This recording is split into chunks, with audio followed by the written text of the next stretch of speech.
Have you ever felt like you've lived before, but can't quite remember how or when? Do you sometimes sense that your story began long before your first breath? And have you ever wondered, not just, where am I going, but where did I truly come from? Chapter 1. The age-old question about our origins. These are not questions sparked by passing moods or late-night conversations.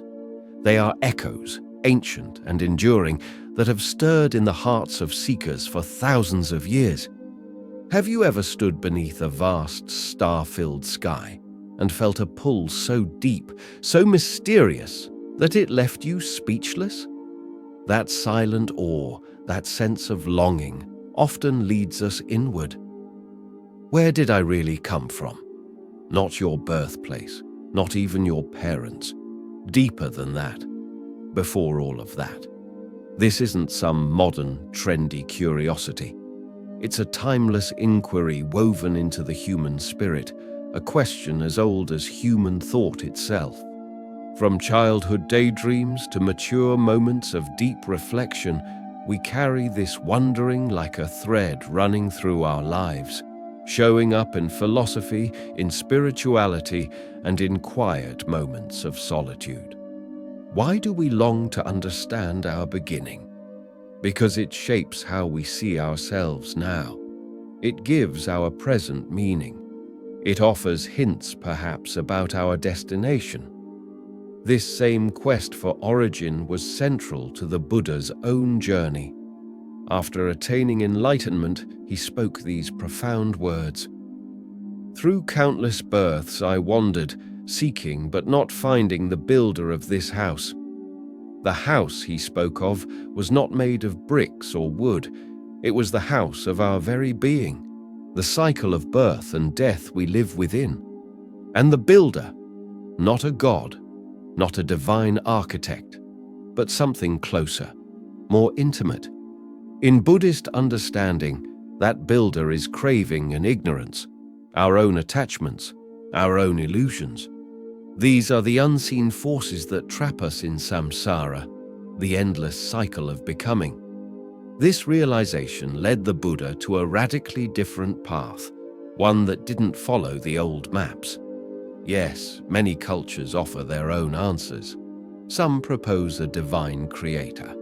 In Christianity, for instance, it is believed God forms the soul at conception. Other traditions, like Hinduism and Buddhism, embrace the idea of reincarnation, a stream of consciousness flowing from one life to the next. Indigenous beliefs bring yet another lens. Among certain Aboriginal Australian tribes, it's believed that before birth, each person exists as an ancestral spirit, residing in sacred places of the land, deeply rooted in the rhythms of nature. Humanity has answered this question in countless ways. Each response reveals a distinct understanding of the cosmos, of life, and of what it means to be human. But the Buddha's answer was unique. He didn't point to an all-knowing creator, nor did he say we emerged from nothing. Instead, he discovered a middle way, a path that avoids the extremes of eternalism and nihilism. And when asked about the beginning of existence itself, he responded with what became known as his noble silence. That silence was not from ignorance, it was a teaching in itself. Why? Because asking about an ultimate beginning is like asking, what lies north of the North Pole? A question that does not fit the framework of truth. Instead, the Buddha redirected our attention. To truly understand the Buddha's message, we must look not where the universe begins, but where suffering ends. Rather than dwell on the unanswerable, like the ultimate beginning of existence, the Buddha directed our attention to what can be directly seen, felt, and transformed: the reality of suffering, the roots that feed it, and the path to freedom from it. This shift from speculation to direct experience lies at the heart of Buddhist wisdom. One of the most vital principles in Buddhism is that understanding does not arrive all at once. It is not a lightning strike. It is a sunrise, a gradual awakening. The Buddha once compared his teachings to the ocean, saying, "Just as the ocean gently slopes, gradually deepens, and has no sudden cliffs, so too does this path unfold step by step." Some truths are so profound, they cannot be absorbed merely by thinking about them. You have to live them, practice them, let them settle into your bones. Intellectual debate may light the path, but only experience will walk it. The Buddha taught that existence itself is a beginningless cycle, a flow of consciousness moving through lifetimes without a single identifiable starting point. Samsara, the endless cycle of birth and death, has no origin that can be clearly pinpointed. But that raises a powerful question. If there's no beginning, how does it all work? How does the mind carry forward from life to life? This brings us to one of the most fascinating aspects of the Buddhist tradition, one that many people dismiss as myth, yet continues to provoke awe and investigation to this day. Chapter 2: Evidence for Past Lives. What if past lives weren't just a spiritual idea or religious story, but a reality supported by evidence? Not just something the Buddha talked about, but something we might glimpse ourselves. Let's start with the most remarkable case of all, the Buddha himself. On the night of his enlightenment, seated beneath the Bodhi tree, the Buddha's awareness expanded to a level of incredible clarity. In that silent depth, he described seeing not just one or two, but countless previous lives, stretching across vast cycles of time. These weren't fuzzy memories. They were vivid, detailed recollections. He could remember the names he had been called, the clans he belonged to, the foods he tasted, the joys he cherished, and the pains he endured. He said, "I remembered my many past lives, one birth, two births, three births, many hundreds, thousands, across many cycles of cosmic expansion and contraction. It wasn't a single thread, it was a tapestry of existence. And this deep awareness formed a vital part of the Buddha's compassion. He had seen suffering in every shape, across every lifetime. That's why he understood it so thoroughly." Now you might be wondering, but that's the Buddha. He was unique, enlightened. What about the rest of us? That's a fair question. So let's turn to stories closer to home. Accounts that emerge not from ancient texts, but from today's world. For more than 5 decades, researchers at the University of Virginia's Division of Perceptual Studies have been exploring claims of past life memories, especially in children. Dr. Ian Stevenson, a psychiatrist and pioneer in the field, spent decades documenting such stories with rigorous detail. His successor, Dr. Jim Tucker, has continued the work. Together, they've collected and studied over 2,500 cases from across the globe. Most involve young children, often between the ages of 2 and 6, who suddenly begin speaking of a past life. The children recall names, places, events, and people they've never encountered in this life. So, what happens when those children's memories are tested in the real world? In the previous section, we explored the work of researchers who documented thousands of cases of children recalling past lives. Now let's look at how they verify those astonishing claims.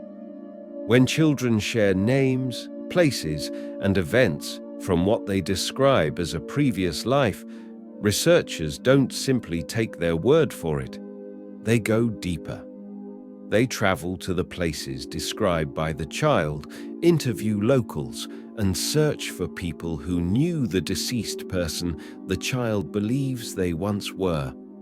Of course, not everyone accepts these findings without question. This field of research, while extensive and carefully conducted, hasn't been immune to scrutiny. Skeptics raise valid concerns. Could these memories be planted through suggestion? Could they be products of imagination, stories absorbed through media, or cultural conditioning? The team at the University of Virginia, however, takes these concerns seriously. They apply strict protocols, ensuring their methods are as objective as possible. Their goal is not to prove a belief, but to investigate what the data reveals, even if it challenges conventional assumptions. What stands out most in their findings is not just the number of cases, but the consistency of the stories across completely different cultures, languages, and regions. These children don't simply tell vague fairy tales. They provide startlingly specific details, names of people they've never met, places they've never been, and information that would be nearly impossible for them to know through ordinary means. In some remarkable instances, children have guided researchers to homes and villages they had never visited in their current lifetime. They've recognized strangers as family, identified locations down to street corners, and recounted intimate family details from a life they could not have lived, at least not in the conventional sense. Even more astonishing, some children speak languages they've never been taught or display behaviors and skills well beyond what their current life experience can explain. One of the most compelling and widely documented cases is that of Shanti Devi, a young girl from India. At around 4 years old, Shanti began describing a past life in a town called Mathura, a place she'd never visited. She gave the full name of her previous husband, Kedar Nath, described their home in detail, and even spoke about her death following childbirth. Curious and cautious, her family eventually reached out to Kedar Nath. To their amazement, he confirmed the details. When he and members of his former household met Shanti, she recognized them instantly. Her familiarity with people, places, and events from that life stunned everyone present, including skeptics. Multiple independent sources verified her accounts, turning her story into one of the most powerful cases supporting the idea of reincarnation. But it isn't only children who report these strange memories. Some adults, too, experience spontaneous past life recollections, often triggered by a smell, a sound, or simply being in a certain place. Have you ever felt an overwhelming sense of déjà vu? Like you've walked a street before or known someone forever, even though logic tells you otherwise. Or maybe you carry an intense fear, like a fear of drowning, with no rational explanation. Could it be the echo of a past experience? Some people feel inexplicably drawn to specific eras, cultures, or countries, as if they belong to another time. These experiences, though subtle and often dismissed as coincidence or fantasy, can feel uncannily vivid and persistent. As the Buddha once said, "Long have you wandered through this cycle of births and deaths, leaving a trail of tears." His words remind us that suffering stretches far beyond one lifetime. The patterns we see may not be isolated or random. They may be part of something much larger, a story still unfolding. Chapter 3: How Consciousness Travels Between Lives. If we begin to accept, even with curiosity, the possibility that past lives exist, a new question naturally arises. How does it happen? How does a part of us, something invisible yet deeply personal, move from one life to the next? To answer that, we must look deeper into what Buddhism teaches about consciousness. So how does this mysterious journey from one life to the next actually happen? To understand it, we must first reimagine how we think about consciousness, not as a fixed thing, but as a flowing, ever-shifting process. Imagine a river. Stand beside it for a moment. The water you see rushing past is never the same, not from second to second. And yet, we still call it the same river. Why? Because there's continuity in its flow, even though the water itself is always changing. That's the key. This is how Buddhism explains consciousness. It isn't a static object that moves from body to body like a soul trapped in a box. It's a stream, a mind stream. Your mind right now is not the exact same as your mind yesterday. You've had new thoughts, new emotions, perhaps even revelations. But there's a clear line of connection, a subtle thread that carries through your experiences.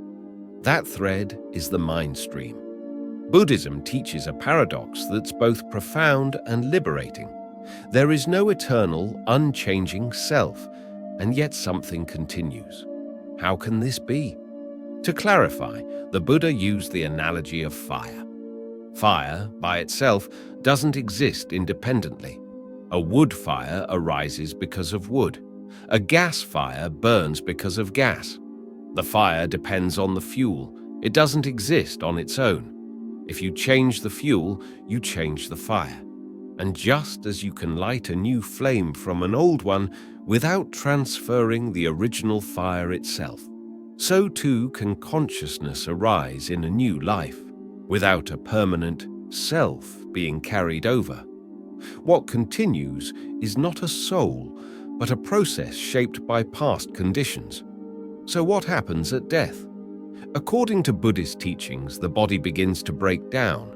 The elements of earth, water, fire, and air dissolve in stages. But the mind stream doesn't simply stop. It flows onward, like a river entering a new terrain. The final moments before death hold immense importance. That last thought, the final mental imprint, acts like a powerful current guiding the flow of consciousness forward.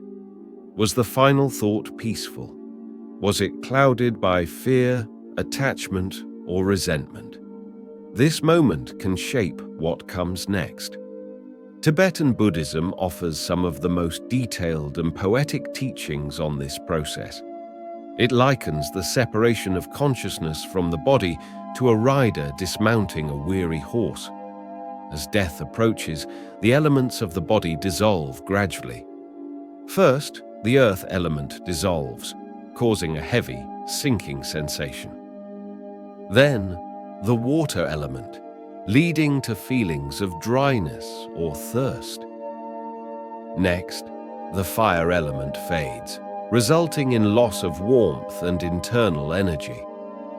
Finally, the air element ceases, bringing breath to a close. With each dissolution, there are not just physical symptoms, but also subtle changes in awareness and perception. These culminate in the fading of the grosser levels of consciousness, leaving only the most subtle layer, the mind stream. Understanding this step-by-step process is considered essential, not just for a peaceful death, but for what comes after. According to Tibetan teachings, once the physical body is gone, consciousness enters a mysterious and fluid state called the bardo, a transitional realm between death and rebirth. Having entered the bardo, what happens next depends on more than just fate. It depends on awareness, karma, and intention. According to Tibetan Buddhist teachings, the length of time one spends in the bardo isn't fixed. It varies depending on the individual's karmic imprints, their level of spiritual development, and, most crucially, the clarity of their mind at the moment of death. Some may move through this transitional state swiftly. Others may remain longer, caught in confusion, longing, or fear. But here's something profound. While the bardo is shaped by past karma, it is not entirely predetermined. It is not a rigid script we're doomed to follow. Even in this in-between realm, there is still a degree of freedom. The individual can influence their next destination through the thoughts they generate and the intentions they hold during this passage. In essence, the bardo is not just a waiting room, it's an opportunity. This is where the Tibetan Book of the Dead becomes deeply significant. Also known as the Bardo Thodol, this revered text serves as a guidebook for the departed. It offers step-by-step instructions, visualizations, and mantras to help the deceased navigate this intermediate state with awareness and potentially achieve liberation or a more fortunate rebirth. According to the text, in the bardo, the mind becomes incredibly clear, up to 7 times clearer than during ordinary waking life. But this heightened clarity comes with a catch. It is also far more susceptible to being swayed by karmic impressions. The visions, sensations, and emotions that arise during this period are not arbitrary. They are projections of one's own karma. Without preparation, this clarity can become overwhelming. The bardo can feel like an intense dream, lucid yet chaotic, where fear, desire, and confusion battle for control. And so, the experiences in this state are not random. They are deeply personal, molded by the thoughts, habits, and actions we cultivated throughout our lifetime. What we did, what we thought, and how we responded to life's challenges now shape our inner landscape in this liminal space. The bardo is often described as a bridge, a crossing point between the ending of one life and the beginning of the next. Chapter 4: How Karma Determines Your Rebirth. So far, we've followed the journey of consciousness from death to the bardo. But what determines where that journey leads next?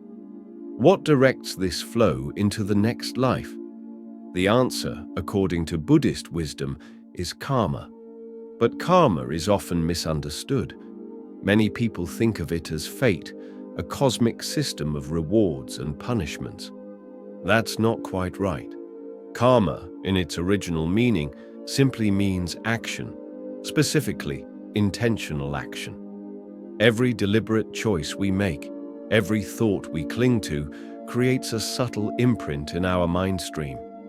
These imprints shape our future, like seeds planted in a field. Imagine tossing a pebble into a still pond. The ripples that move outward are like karmic effects, spreading, interacting, sometimes subtle, sometimes dramatic. Some ripples reach the shore quickly, others take time. So too with karma. Some results appear immediately. Others may take years or lifetimes to manifest. The Buddha explained it plainly. I am the owner of my actions, heir to my actions, born of my actions. This is not a mystical concept. It's a law of cause and effect. What we do today doesn't vanish. It becomes part of who we are becoming. And just like seeds, not every karmic imprint sprouts right away. Some require specific conditions to ripen. This is known as vipaka karma, the ripening of karma, sometimes across multiple lifetimes. A seed planted now might not bloom until the next life, when the right conditions are present. But what pulls us into the next life? What fuels this cycle of rebirth? It is our attachments, our cravings, our clinging to identity, to pleasure, to existence itself. These powerful forces, combined with unresolved karma, push the mind stream toward a new embodiment. Buddhist teachings describe 3 essential conditions for rebirth. 1. The union of the parents. 2. the fertility of the mother's womb. 3. And the presence of a Gandhabba, a consciousness stream seeking rebirth, drawn by its karmic momentum into the forming life. So, what exactly is this consciousness that enters a new life? It's not a soul, but a stream, subtle, dynamic, and shaped by karma. As we've just explored, what travels from life to life is the Gandhabba, not a fixed soul, but the continuing stream of consciousness. This stream carries the subtle imprints of all past thoughts, actions, and intentions, what Buddhism calls karma. When the conditions are right, this stream is drawn toward a specific set of parents, a particular family, and a life situation that resonates with its karmic vibrations.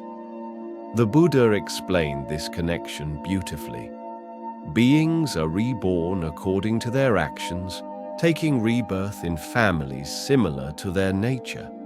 In other words, the inner qualities we cultivate, whether they are rooted in compassion or cruelty, in wisdom or ignorance, create an affinity with the external conditions we are born into. It's not a random process. It's resonance, like a tuning fork that vibrates when it meets a matching note. The consciousness gravitates toward an environment that reflects its karmic frequency. This explains why some people are born into hardship, facing illness, poverty, or emotional turmoil, while others enter the world surrounded by comfort, support, and opportunity. It's not luck nor divine judgment, it's the unfolding of past actions. But here's the key. It's not just one past action.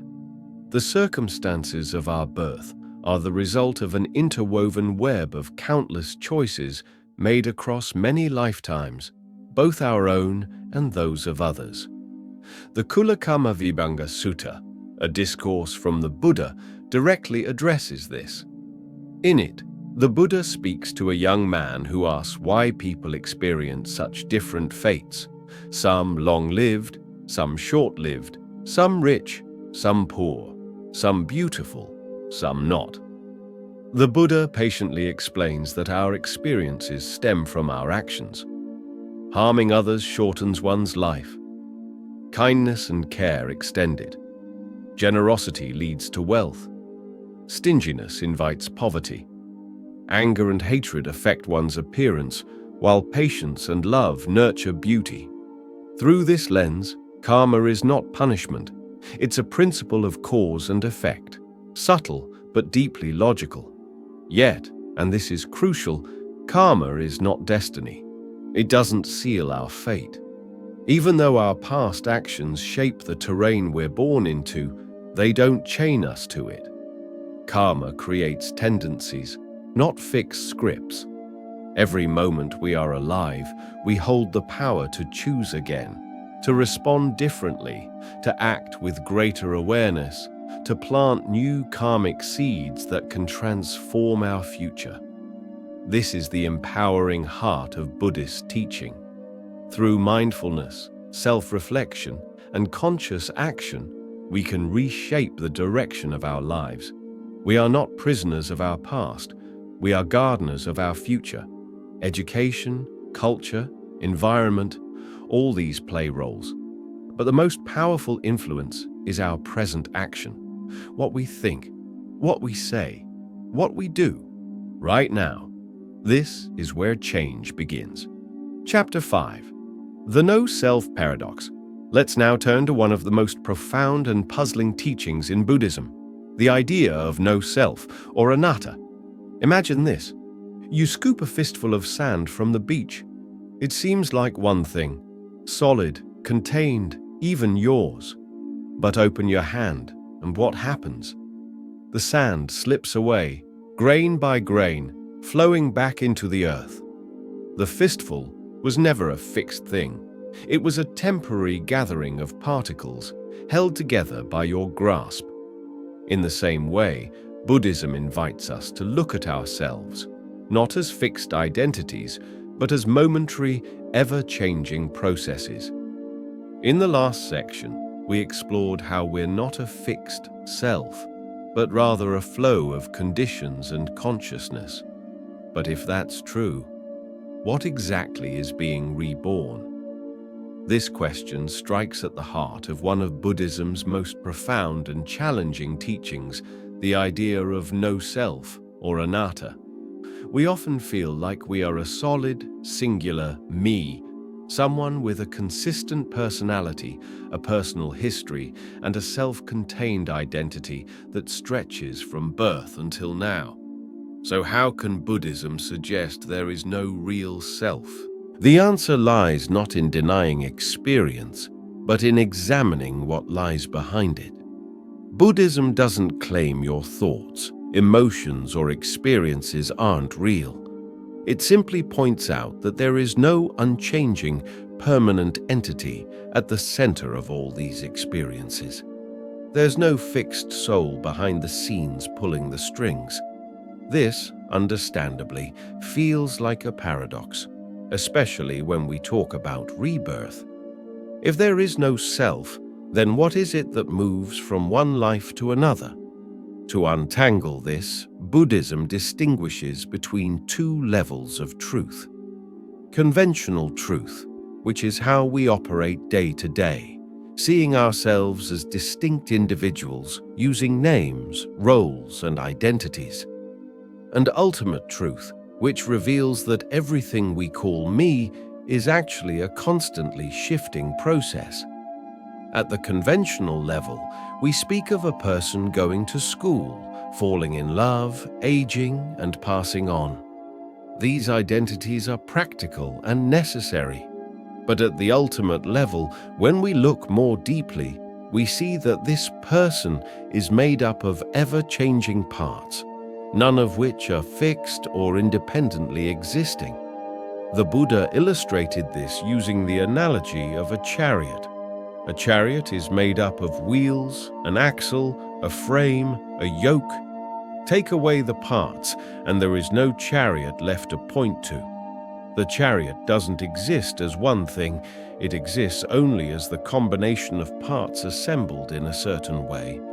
And in the same way, what we call I is also a temporary assembly, a convention, a label we apply to a collection of changing physical and mental elements. In Buddhism, this collection is known as the five aggregates, or panchaskandhas. 1. Form, the physical body. 2. Feeling, sensations we experience, pleasant, unpleasant, or neutral. 3.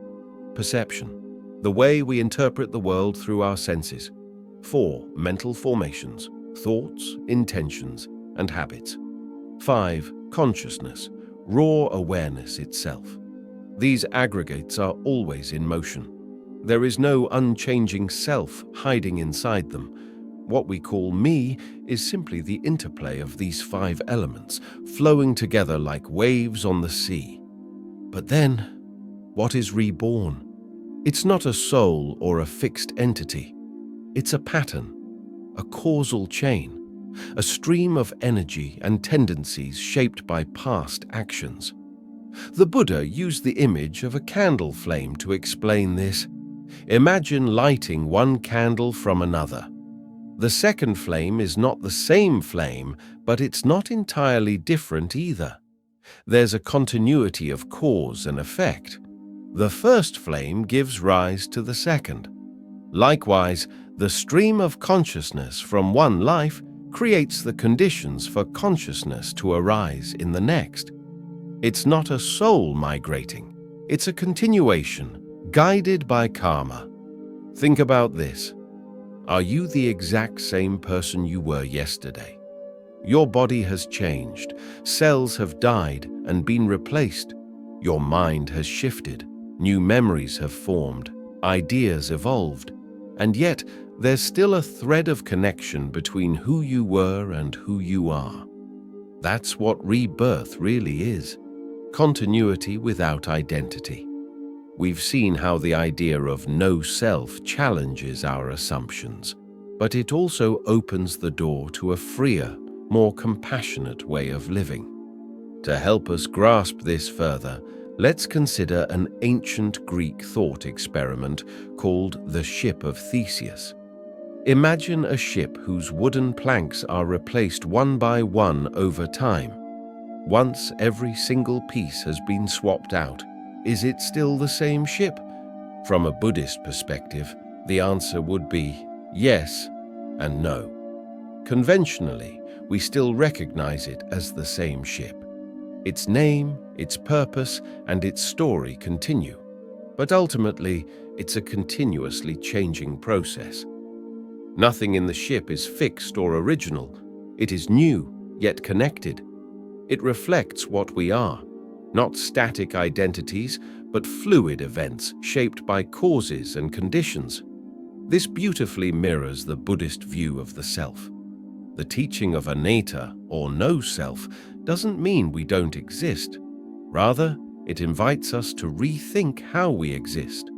We are not solid, separate entities, frozen in time. We are impermanent, interconnected, and constantly evolving. When we let go of the illusion that there's a fixed I to protect, defend, or control, something extraordinary happens. We begin to open to the flow of life. We suffer less. We become more compassionate, more attuned to others, and more accepting of change. This insight isn't abstract philosophy. It has deep, practical implications. It allows us to soften our ego-driven responses, reduce our suffering, and connect more deeply with others. By understanding that we're not isolated islands, but waves within a vast ocean of causes and conditions, we gain clarity, resilience, and peace. Chapter 6. Science Meets Ancient Wisdom.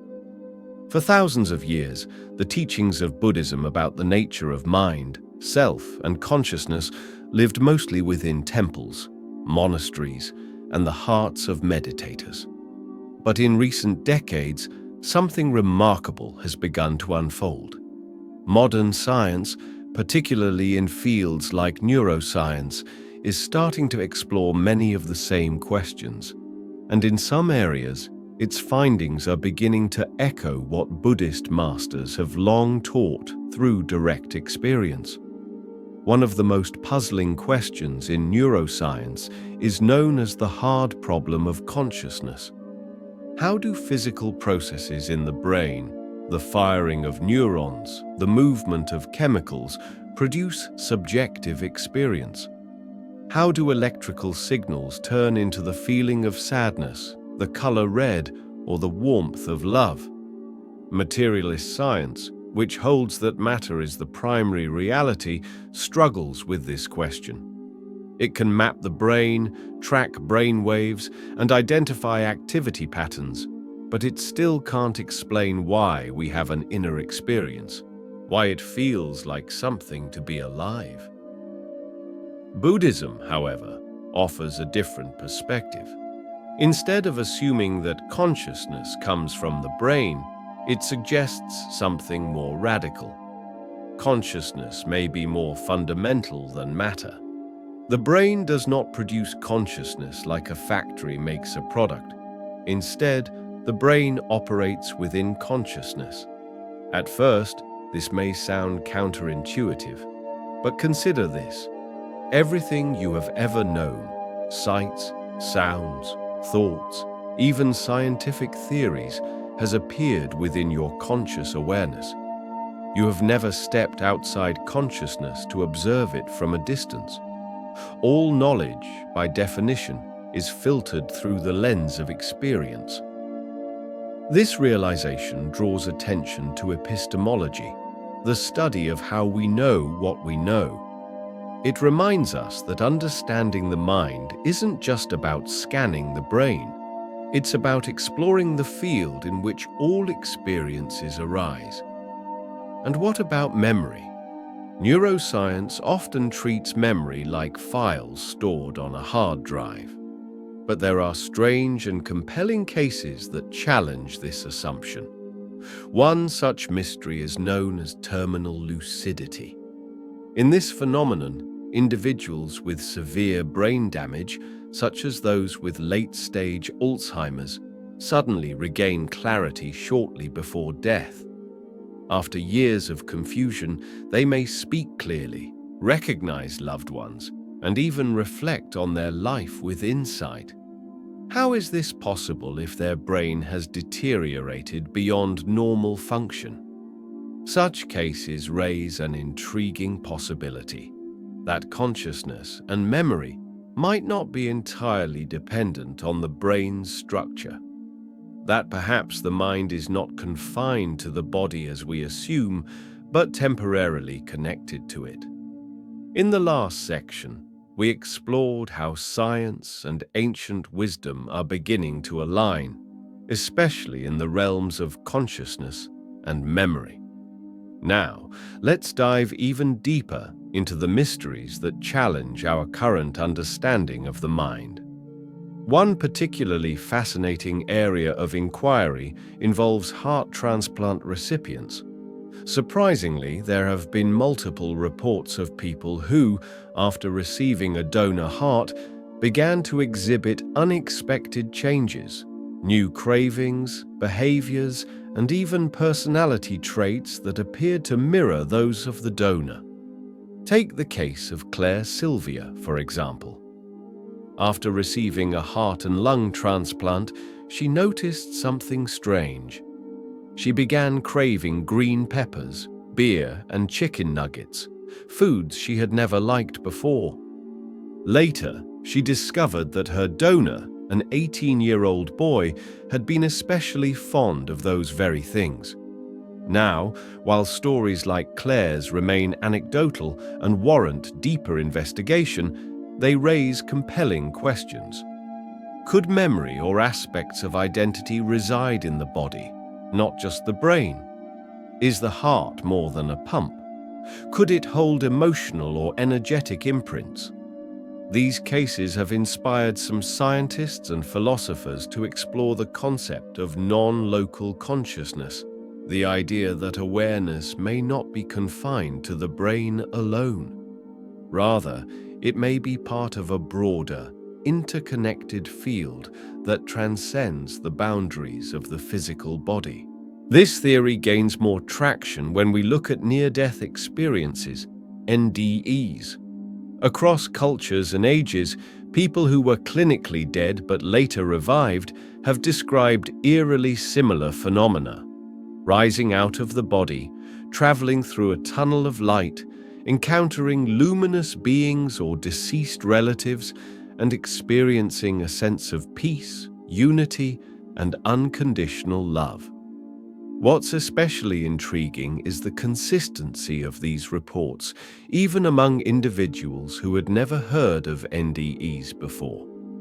Could it be that they are tapping into a deeper layer of consciousness, one that becomes clearer when the physical body is near death? As these mysteries unfold, a new field is rising: contemplative neuroscience. This emerging discipline explores how meditation and contemplative practices affect the structure and function of the brain, and the results are remarkable.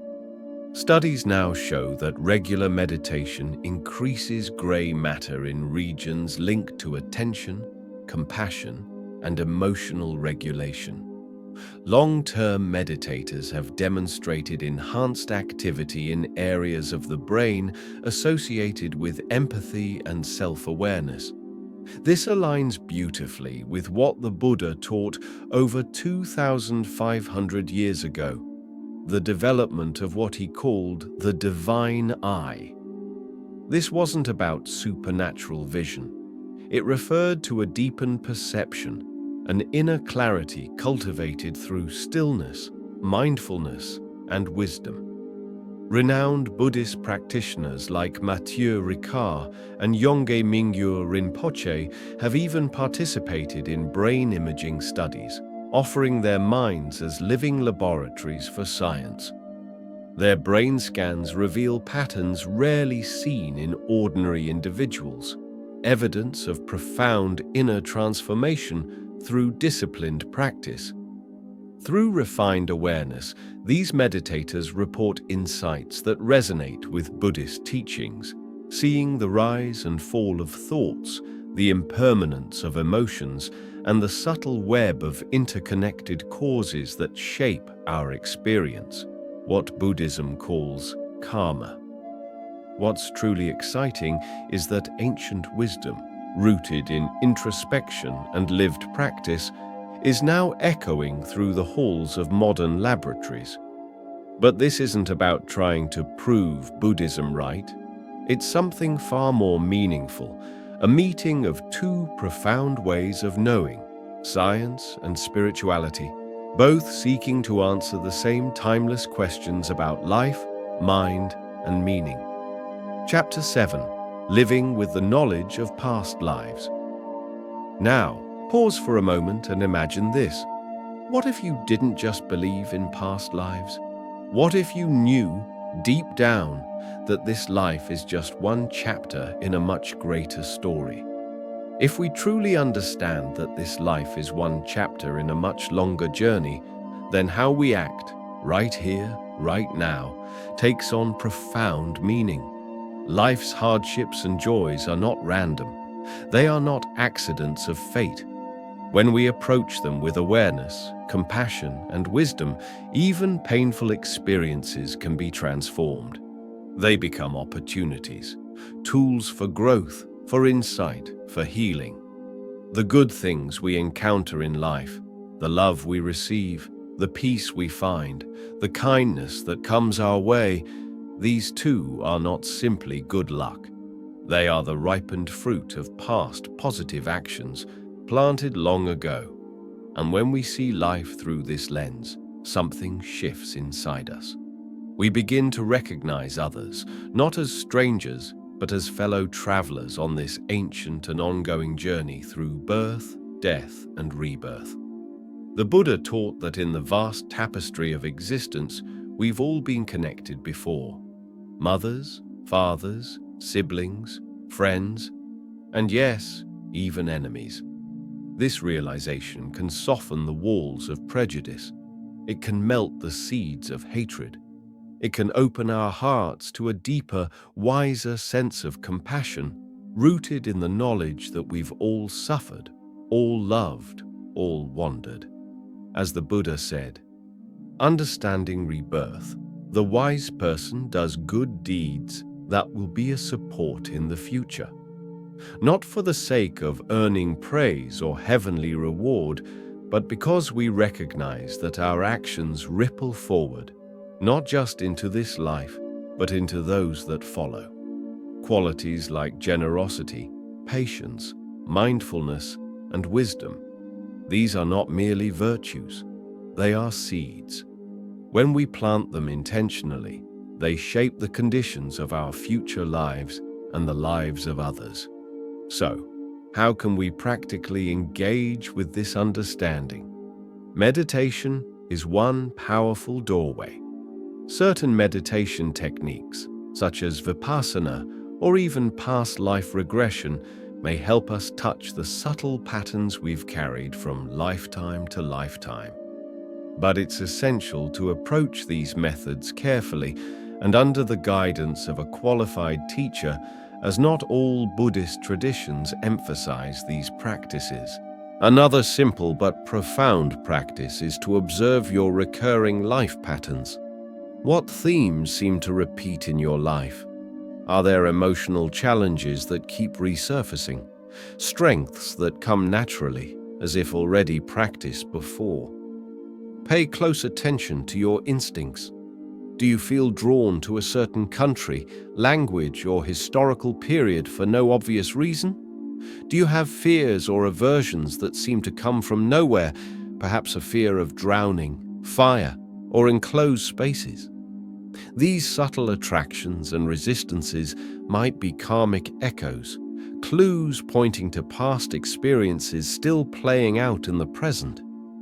Journaling can be an insightful way to explore these impressions, recording what arises, reflecting on what feels familiar or unexplained, and gradually uncovering the deeper patterns woven into your life.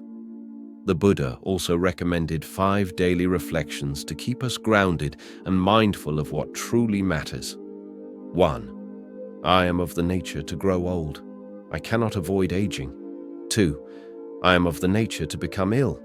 I cannot avoid illness. 3. I am of the nature to die. I cannot avoid death. 4. All that is dear to me and everyone I love is of the nature to change. I cannot avoid separation. 5. I am the owner of my actions, heir to my actions. My actions are the ground on which I stand. These reflections are not meant to discourage us, but to wake us up. They remind us of the preciousness of life, the impermanence of all things, and the lasting impact of even our smallest choices. A gentle word, a moment of patience, a kind thought. These are not insignificant. They are powerful acts. They plant karmic seeds that will one day blossom in ways we may not even imagine. Every mindful moment matters. Every kind action creates a ripple, and over time, these ripples shape the very course of our future lives. If this message stirred something within you, if it helped you see life, death, or karma in a new light, then we invite you to walk this journey with us. Like and share this video to help others awaken to these timeless truths. And don't forget to subscribe to Buddhism Seeds, your guide to ancient wisdom, mindful living, and deep inner peace. Your path to clarity and compassion starts here,